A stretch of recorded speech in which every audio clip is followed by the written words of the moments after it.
First of all, Nathan Clark. This is what, it's funny, because we were talking about it, and then this tweet, I just saw it, and it was like, okay, this is what I've been saying. So Nathan Clark says, very easy to look at this window with a 30 million net spend and say the issue is intent.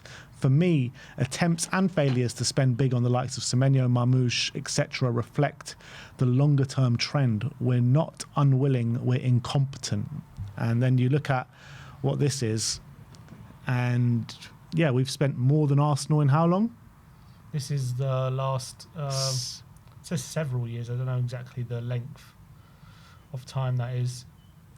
It says, we have spent an eye-watering sums of money in the last several years. I think we have one of the highest net spends in the league since Ange came in. We've even bought a lot of good players. We've just done a terrible job actually building a functional squad.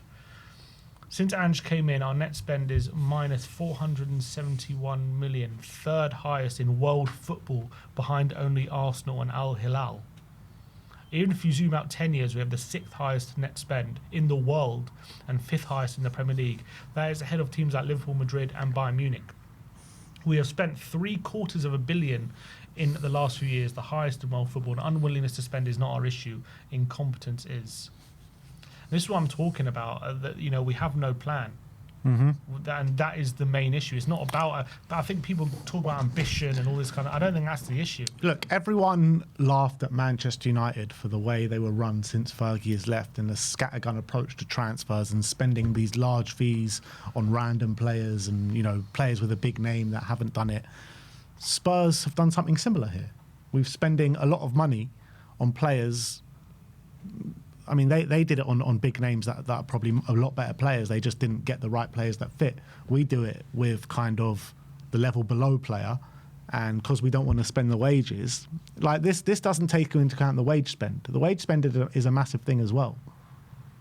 But we had quite a high, the wage spend was a bit high, and we had a lot of more. We obviously cut it, and then we're trying to build it again. No, it doesn't count the wage spend, but the point is, the net spend on transfer fees has been big, very big.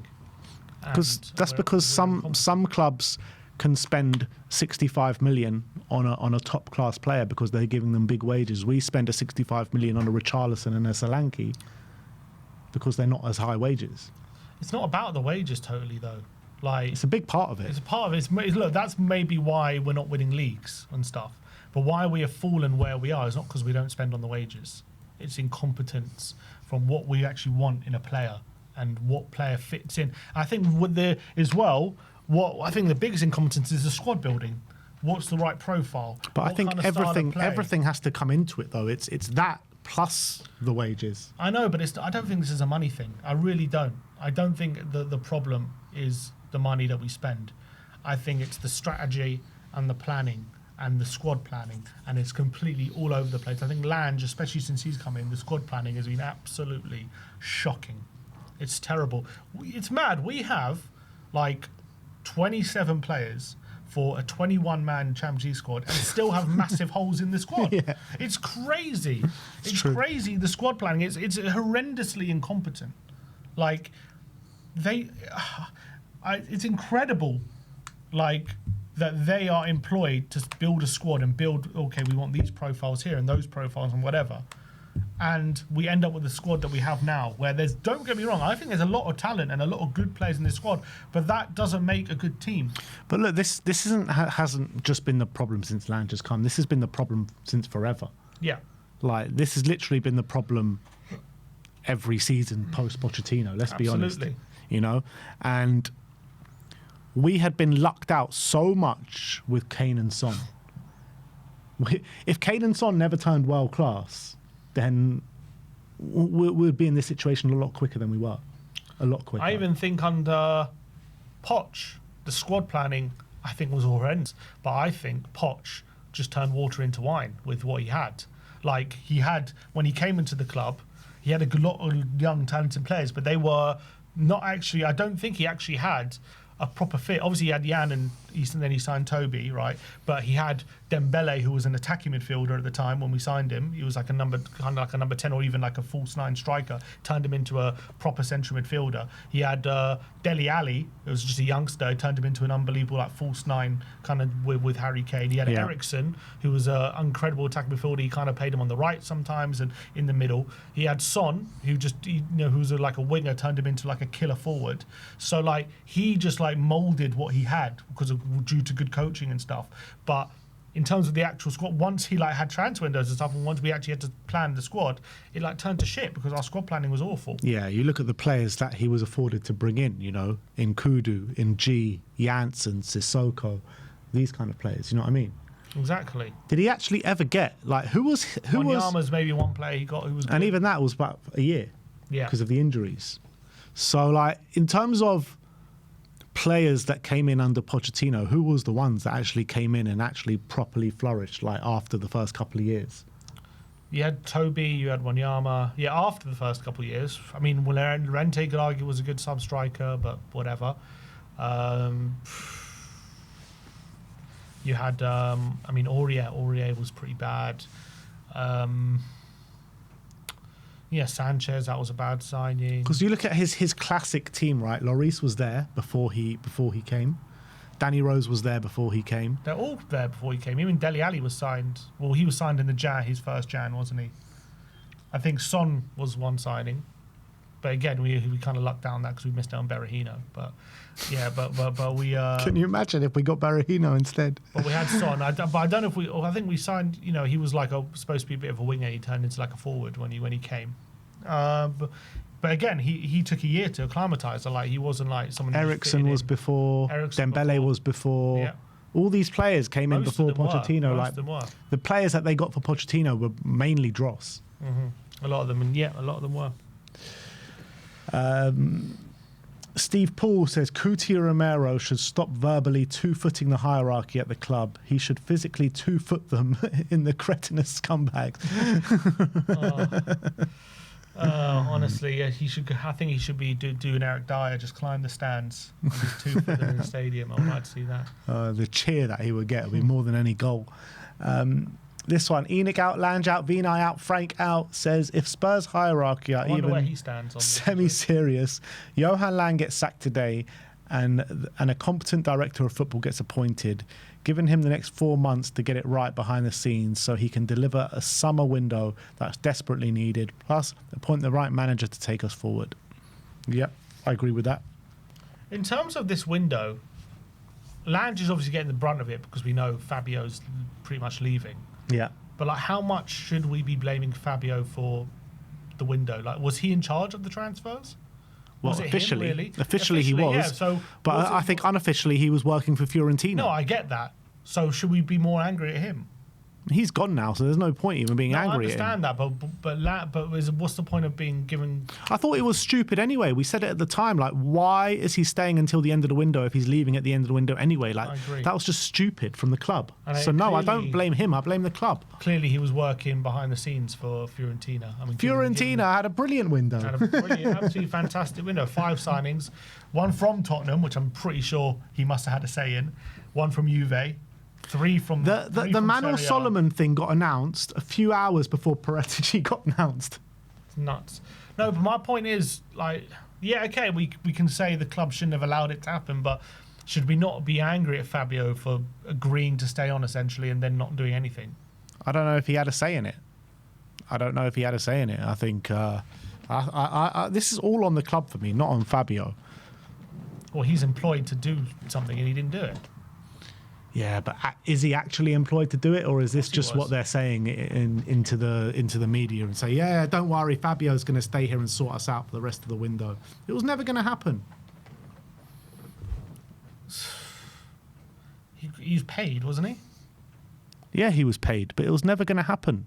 Once you announce you're leaving, or so you're going to be here in this long-term project and say, you know what, help us for this window and then go at the end. It's never going to happen. Okay, but was it Lange's remit during this month to get the signings or Fabio's? In my opinion, Lange.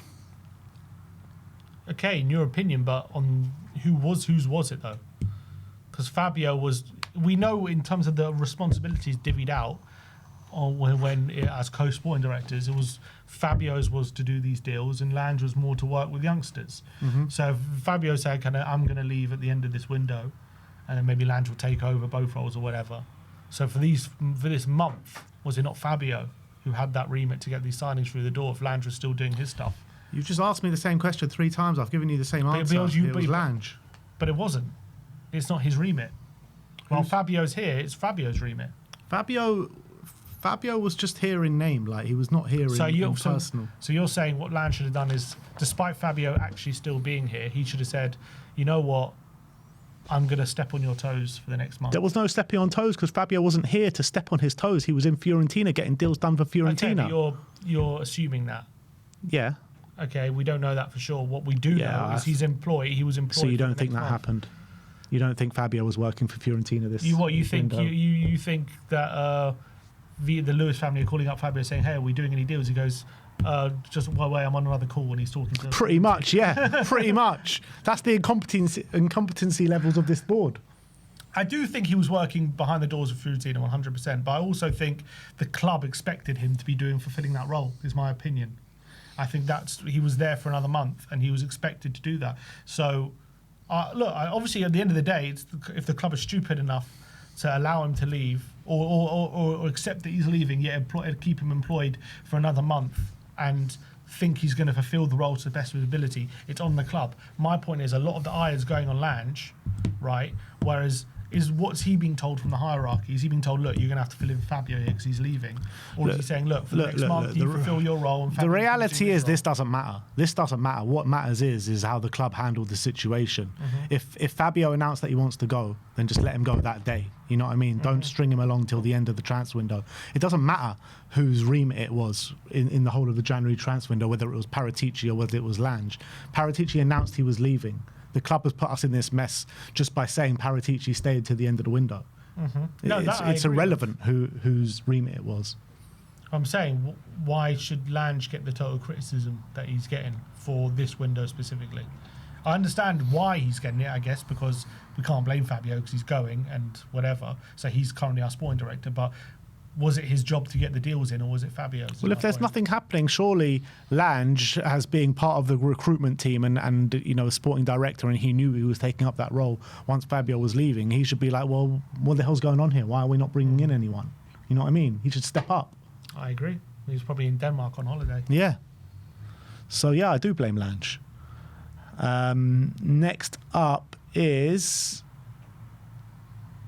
Nick Davidson saying total negligence from the Lewis family and the rest of them. Were in a worse state than we were months ago. The owners of the club have no interest in the football team. They don't give a toss about us either. Get them all out the club. It's madness to think we came into this window with a lot of injuries and certain things to improve on, and we somehow ended the window with a worse squad. Like, how have you managed that? It's baffling how the incompetence of this hierarchy. And you had a left winger sitting right there that you let Fabio just take away from you as well.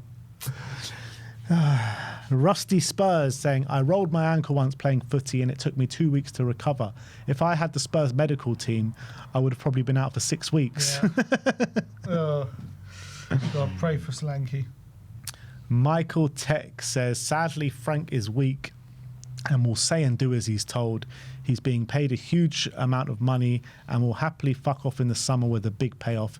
In the meantime, he'll do what he's told. The perfect ENIC manager. Give me Conte every day. Absolutely, and that's kind of the thing I was saying before. I mean, I said that when he was employed. Yeah. He's such a yes man. It's so obvious that ENIC would love someone like him. What's this one? Chef Sarpreme says, Magnus Akalush, despite Monaco keeping to their end of the agreement, finding a replacement in January, Johan Lang had the deal for Akalush in place. The player was ready to join, even being benched by Monaco versus Rennes in anticipation of the move to Tottenham, not wanting him to get injured close to a potential transfer. Key figures of the Tottenham board opted to leave it until the summer With players' contract expiring in 2028, the 55 million asking price was seen as January prices, and going back to summer, a better deal will be available closer to the target price of Ryan Cherki, 30 million. I mean, it sounds like all bollocks, but we could have got him last summer. I don't. This whole Adingra thing was not for Akalush. This whole Adingra thing was for this other Monaco player which they sold. Exactly. I don't know who this Chef Toussaint Prime is. I didn't like it. Just saying. Sammy. Yeah, of course it does. He's AI'd some long explanation to make it sound real. Hotspur Callum says, V-Night out, bad decisions. Lange out, bad recruitment. Frank out, bad management. Absolutely. That's my point. All of this has got to go, got to be ripped up. Yeah. But the problem is they got appointed by someone. Yeah. And I don't know. They all got appointed by Levy. They did, but every single one of them. I think the Lewis family had something to say about it. But when did Lange actually get appointed at Spurs? No, Lange actually was appointed in a while ago, October 23, just after Ange, just after the first Ange summer. It was in just October time. So that was our best summer in a while, that one. And ever since, it's been. I mean, I guess last summer was decent, but still. Terrible. I think the main thing again is not even the players we've brought in are bad. It's more the squad planning. It's terrible. It's so bad at this club. I think Lange is obviously Levy's guy, and Frank is obviously Lange's guy. I think that's the chain of events here. Enoch out, Lange out, Vinay out, Frank out says the only letter we want from him is his letter of resignation. Hopefully that's in the next programme. And by the way, where's this explanation of the transfer window? I told you we're not going to get it today. Where is it? We'll probably get it tomorrow or Thursday once things have died down a bit. Oh, sorry guys, but we tried so hard. They're going to say, January's so hard, there's more deals in the summer, we're going to wait till the summer and really push the boat out and all that kind of stuff. It writes itself. You know what I mean? We tried so hard for Semenyo, people. We tried so hard. It showed we were willing to commit so much money to Semenyo. That shows our ambition. Yeah, exactly. Do you remember the one with Mark Gehi? £80 million bid on the last day of the window. Idiots. And Shot Corey got rejected. Clay, Enoch, Vinay and Lange have managed the impossible. It's worse than when Levy was in charge. Yep. Somehow they've managed it. Chef Sarpreem again. Has Lange done his January video yet explaining how much better the squad is? I'd love them to try and make the case that we've now got a stronger squad. I would love him to try and make that case. Jay, the local idiot, says, like I've been saying all season, get behind the manager and players. Frank has been let down massively like everyone who has gone before him. Turn your hate against the owners, not Thomas Frank. The man has his hands tied and with more casualties than the local A&E.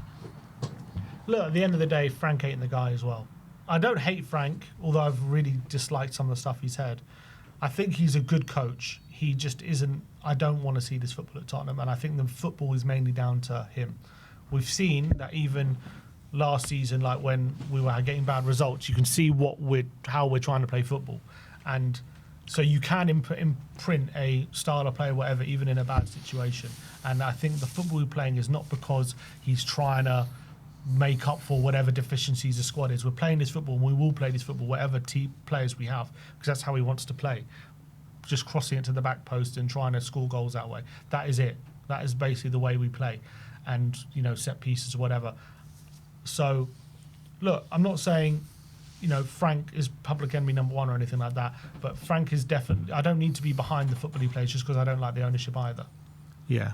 And I think when you're looking at, like I said a few days ago, we can sack Thomas Frank. There's no guarantees it's going to get better. It might get slightly better, and we might see a better style of play. We might win a few more games, but the reality is the biggest problem at this football club is how the football club is run. Mm-hmm. That is the problem. The local idiot as well says Thomas Frank will be the one that has to face up to the disgrace of the football club in the next press conference. please go into full Conte overdrive with your head held high, Thomas Frank. And there's no chance of that. Never ever do that. He is Not in a gonna million years. he is gonna make excuse after excuses for them in that press conference. He really is. Yeah, no chance he says anything bad. Michael Tech says Vinay Venkatesham has got off to an awful start. In a matter of months, he's managed to be disliked more than it took Levy 20 plus years to achieve. Is he more disliked than Levy at this point? Well, I mean, the Arsenal connection didn't help him, Yeah, did it? definitely not. Double agent. No, everyone will just one bad move from Vinay, and that's it. All the Arsenal stuff is going to come out. You know, the Arsenal fans did warn us. They said this guy ain't good. They wanted him out. And look at us now. Yeah. Spurs Express, Matt Law says, one source went as far to say that... we've said Yeah, that. said that. And is that it? No. No. Sasha Delic says, remember when Lang and Vinay hyped you up about the transfer window to give you this? Don't forget the guy that we gazumped Arsenal for. Oh, yeah, James Wilson. Oh, the hijacking of the century. And we sold our top goal scorer, Brennan Johnson, as well. Yeah, exactly. Pochology saying Romero is one of us. He's passionate. He's a born winner. He's just as frustrated with these clowns above as we are with constantly being let down. Yeah, that's how kind of I feel. And I know, there'll be people out there who say, Remy Romero has ulterior motives and, you shouldn't be saying this stuff in public. But you know what? I'm beyond caring about the perceptions of how the club look from the outside when right now we are an absolute joke. It can't get much lower. And I think the club captain speaking out isn't going to ruin anything. It's ruined. It's gone. Yeah. It's beyond that. True. Steve Paul reacting to the appointment of Brentford physio Liam Horgan as first team rehab physio. And he says, yeah, because all the other ones have done great. 9th appointment from Brentford. Yeah. Bloody hell, so we really are. That's what we've turned into, Brentford. And we are. And we're worse. They should call us Brentford Hotspur. As the club's tackles are crippling. Is that what? So what is he? Is he like one of the guys who's going to...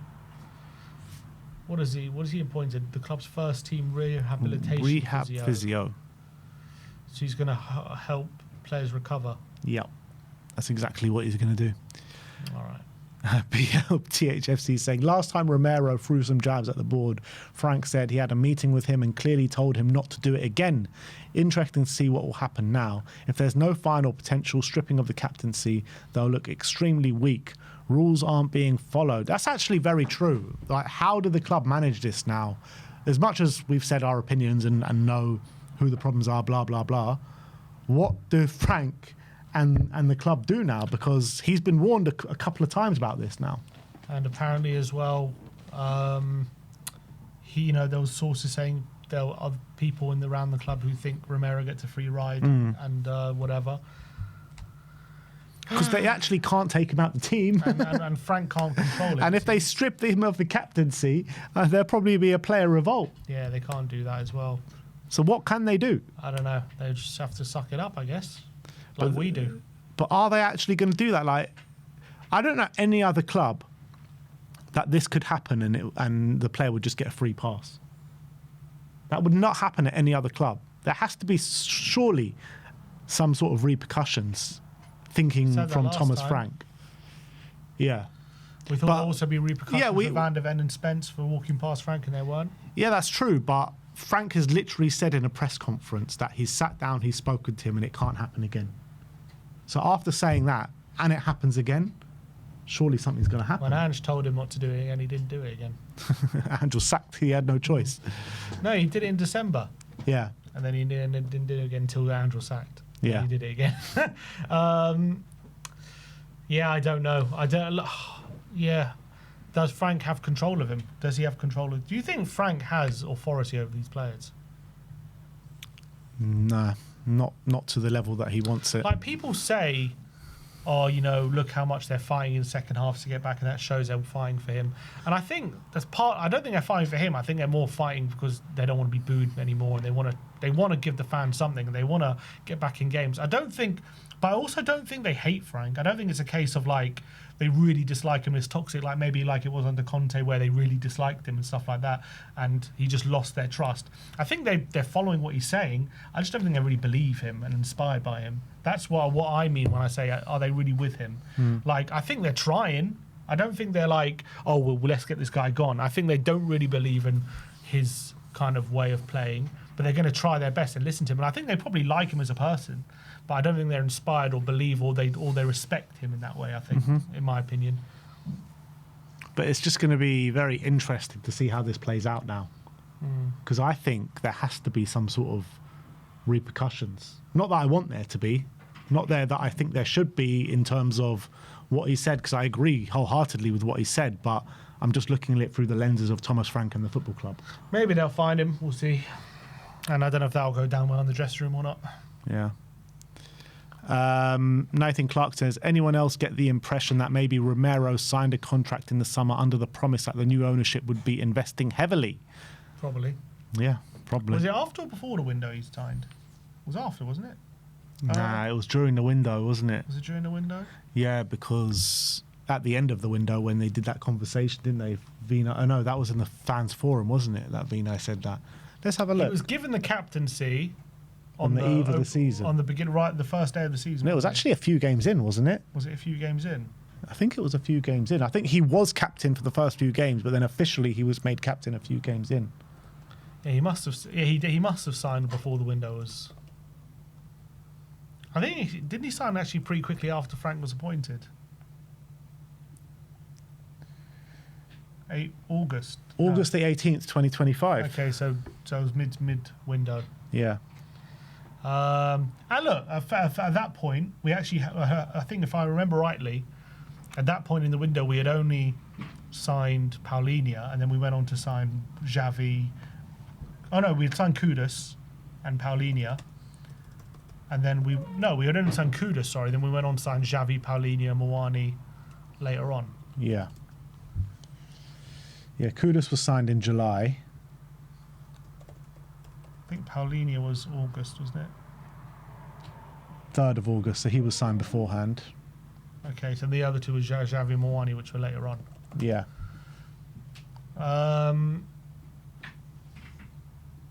Yeah, so he's looking at it saying Kudus, all right, proper player. And then Paulinho, we got proper Xavi, player. 50 million, it's good. Moani, decent player.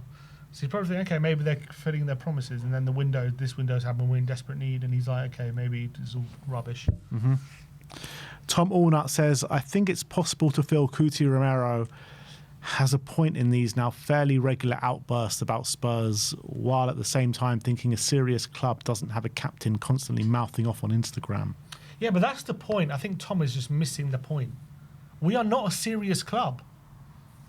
We aren't. And regardless of whether Romero mouths off or doesn't mouth off, we aren't a serious club. There is nothing serious about us. So to suggest Romero mouthing off makes us not serious in any way is ridiculous notion. Like, we are a mess. We are not serious. Yeah. So I don't understand why, like, this narrative, like Romero makes us look more like a circus. We are a circus, objectively, regardless of Romero. So Simon Jordan on TalkSport said Romero is uncontrollable and thinks he's bigger than Tottenham. Yeah, he says that Romero has no right to be calling out the club publicly. He thinks if you have something to say, keep it behind closed doors. And Romero will probably be sold in the summer off the back of this, and he's playing with fire essentially, and he has no right to challenge the club publicly. Look, I think Simon Jordan's coming from it from a. I think if I'm Simon Jordan, I probably would have the same opinion, only because he's coming in from the point of view of a former owner, and if he's the owner of the football club, right, that's probably how he would see it, and probably rightly so. But this is a different situation. We are being run by the same people for many, many years. We've been making a pig's ear of many situations, made many, many mistakes. We are currently in the absolute wilderness when it comes to any sort of coherent plan, strategy, and moving forward as a football club. We are an absolute joke. I know we won the Europa League last season, but in terms of when it comes to squad planning and it comes to a strategy to move this club on, we have been completely in the Wild West for the last 5 years. We have been directionless. We don't know what we're doing. and we are signing these players who have these unbelievable mentalities, and they're looking around and saying, what the hell was going on here? And you can say maybe he's part of that, Romero, but for me, I think Romero's tries to hold up some sort of standards. I know he doesn't meet those standards sometimes or a lot of the time, but I think he tries to hold those standards, and he wants the football club to be challenging. And the reason we're not is because the hierarchy act the way they do, and they have done consistently for many, many years. And it keeps happening, the same thing. The thing is though, with Simon Jordan, he takes the side of every ownership of every football club, and particularly the Tottenham one as well. Like consistently, time after time, I've seen him back up the West Ham board to angry West Ham fans online and stuff like that. And we see what a circus they've been the last couple of years. So I mean, he comes in from it, and yeah, I know he used to be the former owner of Crystal Palace, but he's always in their corner, no matter what the situation is. So it's hard to really take these kind of videos too seriously. Yeah, but I do think in most circumstances that's probably the right thing to say. I mean, you probably shouldn't have your captain speaking out and all that kind of stuff. This isn't most circumstances. But this isn't most circumstances. But he should know that. But he's not a Spurs fan, so he doesn't. He understands it from the outside looking in, but he doesn't live it. You know what I mean? Doesn't live it, but he's there speaking to fans every day. He knows full well the situation. He's not an idiot. He's talks about and studies football every single day. You know what I mean? He knows the situation full well. I think he gets it from his point of view. I don't think he truly gets it from how the fans are looking at it, in my opinion.